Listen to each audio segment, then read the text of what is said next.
Latest టెక్నాలజీతో చిన్న injection తో నన్ను పూర్తి ఆరోగ్యవంతురాలను చేశారు. Elite spine and pain management centre, Manikonda, Dilsukh Nagar.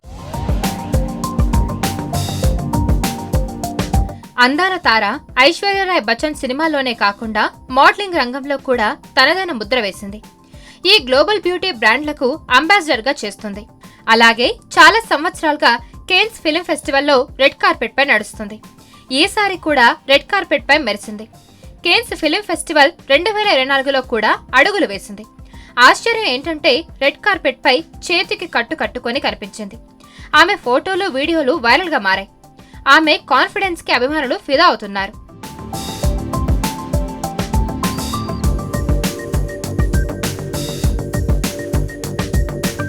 Aishwarya Roy మే 15న ముంబై విమానాశ్రయంలో కనిపించింది. గాయపడిన ఆమె చేతిని చూసి అభిమానులు షాక్ అయ్యారు. ఆమెకు ఏమైందా అని అభిమానులు ఆందోళన చెందారు.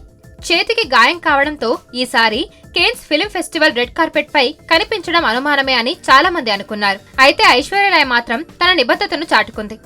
ఐశ్వర్య రాయ్ తన చేతికి గాయమైనా కూడా కేన్స్ ఫిల్మ్ ఫెస్టివల్లో పాల్గొంది. వైట్ అండ్ బ్లాక్ రంగులో డిజైన్ చేసిన గౌన్ లో అద్భుతపరిచింది. కుడి చేతికి కట్టు ఉన్నప్పటికీ ఆమె దానిని పెద్దగా పట్టించుకోకుండా ఫోటోలకు పోజులిచ్చింది. ఈ అమ్మడు ఫోటోలను అభిమానులు తెగ షేర్ చేసుకున్నారు. ఐశ్వర్య రాయ్ బచ్చన్ కేన్స్ ఫిల్మ్ ఫెస్టివల్లో పాల్గొనడం ఇది మొదటిసారి కాదు. 2002లో ఆమె మొదటిసారిగా కేన్స్ ఫిల్మ్ ఫెస్టివల్లో రెడ్ కార్పెట్ పై అడుగుపెట్టింది. అప్పటి నుంచి ఇప్పటి వరకు ఏటా అక్కడికి వెళ్లి తన ఉనికిని చాటుకుంది. ఇప్పటి వరకు తాను Cannes film festival red carpet మీద 21 సార్లు నడిచింది ఐశ్వర్య.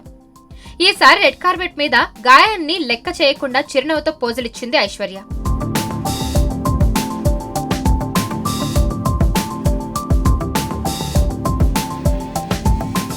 మరిన్ని వీడియోస్ కోసం ఛానల్ ని సబ్స్క్రైబ్ చేయండి. లేటెస్ట్ అప్డేట్స్ కోసం వాట్సాప్ ఛానల్ ని ఫాలో చేయండి. అండ్ లింక్ డిస్క్రిప్షన్ లో ఉంది.